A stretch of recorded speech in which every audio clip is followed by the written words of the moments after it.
I wasn't interested in going back overseas. When we left Tanzania in 2012, I thought, okay, my calling to missions has been fulfilled, it's been satisfied. Now, Lord, what do you have for us? And there were some difficulties especially in our last year in Tanzania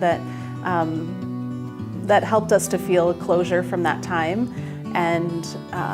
And I wasn't really interested because the difficulties were the most recent memories, I wasn't all that interested in getting back into the difficulties of cross-cultural ministry.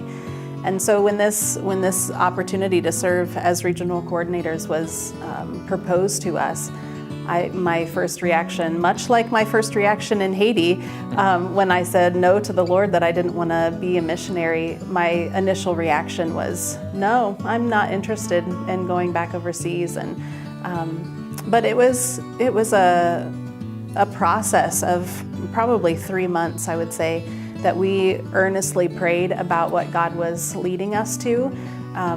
We had a lot to give up. We had just bought our first house in Florida and we were really settled. I was really finding a place for myself to serve and felt really fulfilled in the ministry that we were serving in Florida.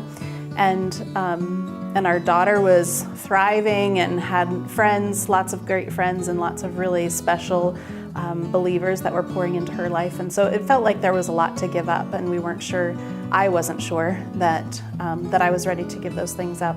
But as we prayed and as we sought wise counsel, it just became clearer and clearer that this is what God was leading us to. And just like every other time that He's called us to step out in faith, He has provided in incredible ways with friendships and with support and so much more even than what we give up. He supplies it in abundance. My experience was a little different.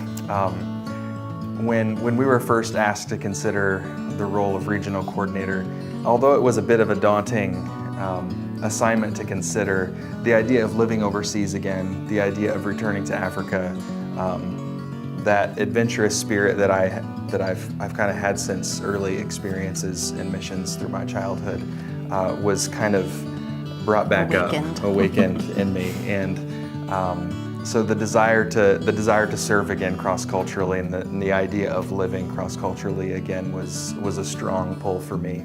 But I didn't want to pursue our role as regional coordinators in the absence of an agreement that we could experience together. And I wanted to make sure that it was truly something that was God ordained, something that was truly a response and of obedience to what God was calling us to do. And so I wanted to be very patient with that process and make sure that we prayed through it very diligently and that we didn't rush into agreeing just because I was excited about living overseas again. And so we prayed for about 3 months, and through that time, God just continued to open doors, and God continued to reveal to us that it was a good fit for us for this time, for this season in our life. And it has been. It's been a good journey for us. And around January of 2015, we just really felt confirmed that God was indeed leading us to accept the responsibility of being the regional coordinators for Africa. And so we started in February of that year. And it has been an adventure, and we continue to grow and continue to learn about what it means to be regional coordinators. And it's a great challenge, but we're really feeling fulfilled and feeling that it has been a step of obedience and a step of faith for us. When we were first offered the position of regional coordinators or asked to consider it, my initial response was, no, and Mike's initial response was, ooh, yeah.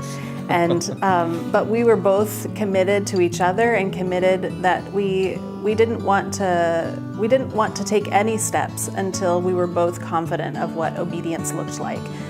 For me, I wanted obedience to look like staying in Florida and staying where we were, and Mike wanted obedience to look like taking the regional coordinator position.